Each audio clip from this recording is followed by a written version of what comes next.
કેટલા 35 કરોડ ઉપર રાજ કરતા હતા.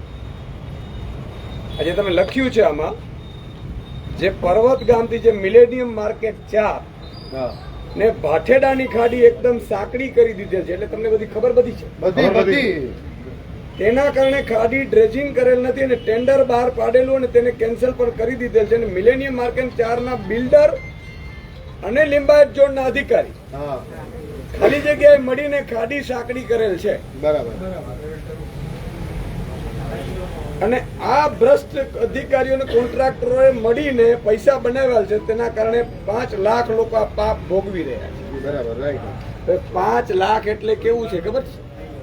5 લાખ લોકો જો જાગૃત થઈ ગયા હોય તો તમારી કોર્પોરેશન બદલી જાય ભાજપ. અને નરેન્દ્રભાઈ મોદી ત્યાં મીટિંગ લઈ લે કે ભાઈ આ કોર્પોરેશન કેમ વહી ગઈ? તમે એમ કહો છો કે રાજનીતિ જ પેલા હોવી જોઈએ. અમને મત સિવાય કોઈને પણ ન શાસકને કે ન વિપક્ષને, યાદ રાખજો તમને, આ બધા લોકો મતના ભૂખ્યા હોય છે, પણ જયારે ધરવી દેતા હોય એમને મત, હમણાં જ કોઈ વડીલે કીધું કે એમ એસઆઈ મત દેते આપણને નથી, સિમ્બોલથી. આજે હું આપને કહેવા માંગુ છું, સુરતનું બજેટ કેટલું છે ખબર છે? 10,000 કરોડ. 10,000 કરોડનું બજેટ છે. 5 વર્ષમાં 50,000 કરોડ રૂપિયા હતા.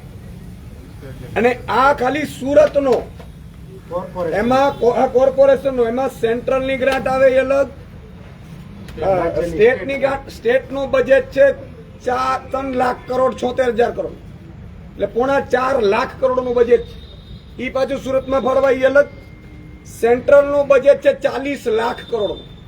એમાં દરેક સિટીને ફાળવવાનું હોય. જે મેગા સિટી હોય ને એના માટેના 5-5, 10-10 હજાર કરોડ રૂપિયા અલગ આવતા હોય.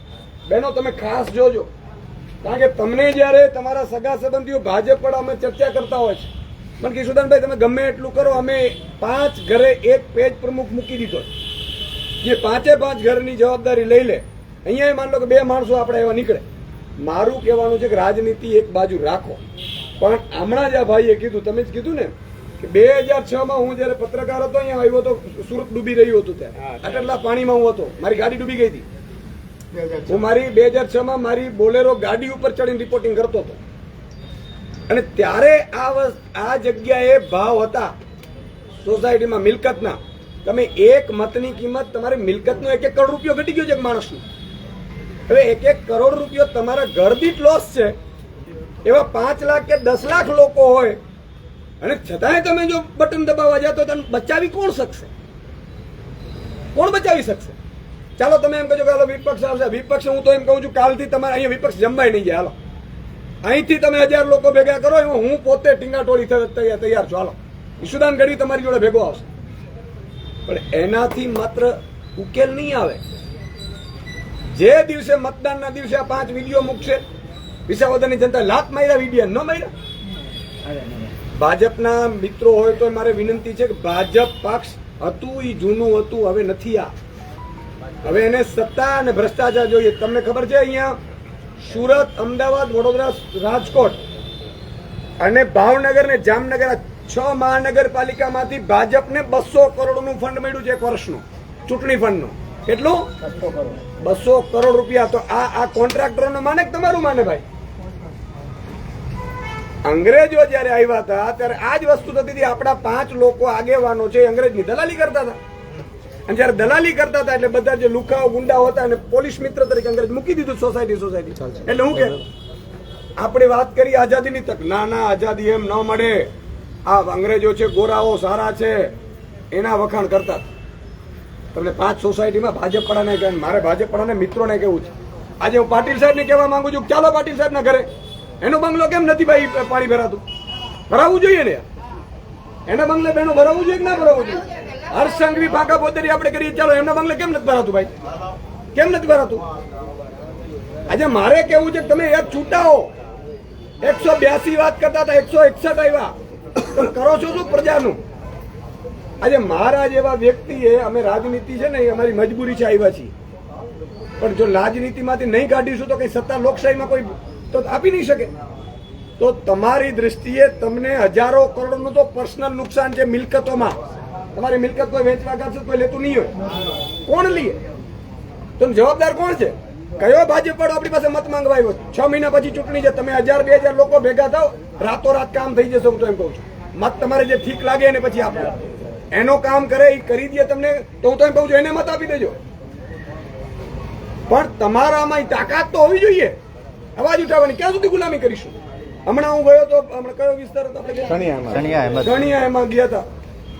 બિચારા અવલી ખોબલીમાં બેઠા હતા. આમ મેં પૂછ્યું કે તારી તકલીફ છે? બિચારા બોલી નથી શકતા. 2 પોલીસ વાળાને મોકલી દઈએ, 2 અધિકારી. આ તો અંગ્રેજોથી બે જ થયું ભાઈ. તમને હજી બોલવા તો દે છે, બોલવા દે છે ને, ધમકી તો નહીં આપતા હો. એ નાના લોકોને તો બિચારા ધમકી આપે, ખાવાનું નહીં આવે. આ સ્થિતિ થઈ ગઈ છે, ગુલામી આવી ગઈ, ગુલામી માનસિકતા આવી ગઈ. આ યશસ્વી ફસસ્વી ડિસસ્વીનમાં આપણે જઈએ છીએ ક્યાં? આપણા ઘરનો યશસ્વી ના આવે તો 30 વર્ષથી આ ટ્રિપલ એન્જિનની સરકાર છે ભાઈ, નથી અહીંયા? ટ્રિપલ નહીં, નકરા એન્જિન જ છે. બધા એન્જિન પાછા ખોટકાયેલા. તો મારે અહીંયાથી તમે પણ જે વિડીયો બનાવતા હોય, મારી વિનંતી છે કે CR પાટીલજીને મોકલો કે તમે અહીંયા આવો ને એકવાર સાંભળો, કમસે કમ સાંભળો તો કરો. ચલો કરો નહીં તો તમને એટલો બધો અહંકાર થઈ ગયો છે કે આ લોકો તો એમને મારા 5 ભાજપના નેતાઓ આગેવાનો ફરી લેશે, આ લોકોને ડરાવશે, ધમકાવશે, પેજ પ્રમુખોને નાના કામ આપી દેશે, કોન્ટ્રાક્ટ આપી દેશે, એટલે મત આપી દેશે. આ બધી સ્થિતિ શું છે? આ હમણાં મને વિડીયો હમણાં તમે બનાવ્યો ને, એ ખાડી સાફ કરે છે. જો તમે વિડીયો આમથી આમ ફેરવે અને આમથી આમ ફેરવે, ગાડી સાફ કરી દે.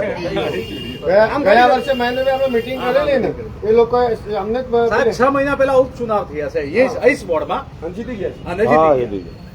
કોણ એમ નહીં, હું એમ કહું છું કે તમે મને એમને એમ જીતાડી જો. નિશુદાન ગઢવી હરામ બરોબર અહીંયા આવે તો ભલે હું સારો માણસ છું, શું કામ આવું ભાઈ? મને એમને એમ ચૂંટાવી દેવાના છો, એમને એમ ચૂંટાવી દેવાનો છો.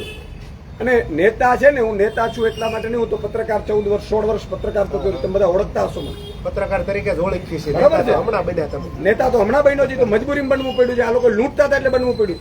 4 લાખ કરોડ ગુજરાતનું બજેટ, કેન્દ્રની આવે ઈ, અને અમદાવાદનું 14,000 કરોડનું બજેટ, અહીંયા 10,000 કરોડનું બજેટ, અને પેરિસની વાતો કરે અને આપણે ખાડામાં મૂકી દીધા છે ને, એટલા માટે રાજનીતિમાં આવવું પડ્યું.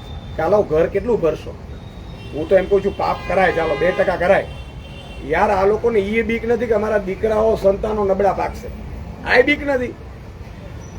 અને છતાંય મને દુઃખ એ વાત નો થાય કે અહીંયા 1000 માણસો ભેગા નથી થતા કે ભાઈ કોઈ જોઈ જશે ભાજપ વાળો ફોન કરશે તો આંખની શરમ આવશે. તો આ મારી માતા બહેનો દીકરીઓ બહાર આવી, હવે તો મર્દ મૂછાડો તો બહાર આવો. સાચું કે નહીં? ક્યાં સુધી ગુલામી કરીશું? અને બોલો તો ખરા. આ કમિશનર નીકળી ના શકે, હું એમ કહું છું. CR પાટીલજીને હું નીકળવાના દઉં, તમે 1000-2000 લોકો ભેગા થાવ તો શું વાત કરો છો સાહેબ? 24 કલાકની અંદર અહીંયા નિર્ણય લેવા પડે એમને. પણ જનૂન તો હોવું જોઈએ પ્રજામાં. આપણે આઝાદી એમને નહોતી મળી. 1857માં પહેલો વિપ્લવ થયો હતો આપણો, અને એમાં 5 જણા ફૂટી ગયા હતા પાછા. તમારે જોજો અહીંયા આવશે ને 2 જણાનો ફોન આવશે, અરે યાર ભગાભાઈ તમે ચાલુ થઈ ગયા. પણ હું એમ કહું છું એટલા ફોન કરાવે ભાજપ પર. મારી તો વિનંતી છે, અમે આવશું નહીં ભાઈ, તમે કામ કરી દો ને, અમે તમને અભિનંદન આપીશું. હું અભિનંદન આપતો વિડીયો બનાવીશ કે મારી માતા બહેનો દીકરીઓ. ગયા વખતે તમે હતા, મીટિંગ થઈ હતી આપણી, પણ આવું જ થયું હતું. તમે કીધું એવું આંદોલન થયું અંદર તમને ખબર છે? 8-10 જણો લઈ ગયા હતા CR ભાઈને ઓફિસ, પાછા મોકલી દીધા. અહીંયા મીટિંગ કરી હતી આપણે. એને પાછા આવી ગયા, કામ થઈ જાય. એક કામ કરો, હવે છેલ્લું એક કામ હું તમને સોંપી દઉં. માતા બહેન તમે એક કામ કરો, તમારા બધાનું લિસ્ટ હશે મોબાઈલ નંબર સહિતનું, તમે સાઇન સિક્કા તૈયાર કરો, એનો એક વોટ્સઅપ ગ્રુપ બનાવો.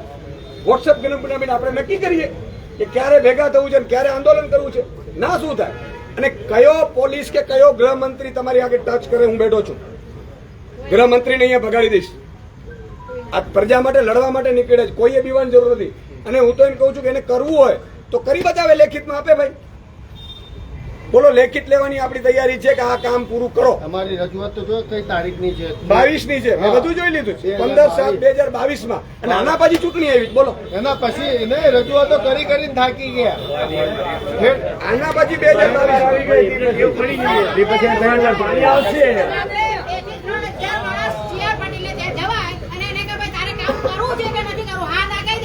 બરાબર છે.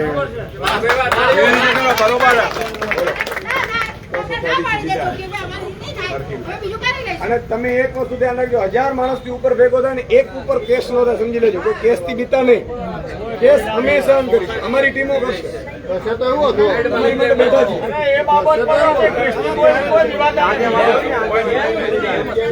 તો જો પહેલી વસ્તુ તો એ થશે કે આજે અમને ખબર પડશે કે સુદામભાઈ આવ્યા છે. આજે એમને ખબર પડશે કે હું આવ્યો છું એટલે એ અધિકારીઓને ખબરાવીને કામ તો 5% કરાવશે. અમે આવ્યા તો 5% થશે. બરાબર છે.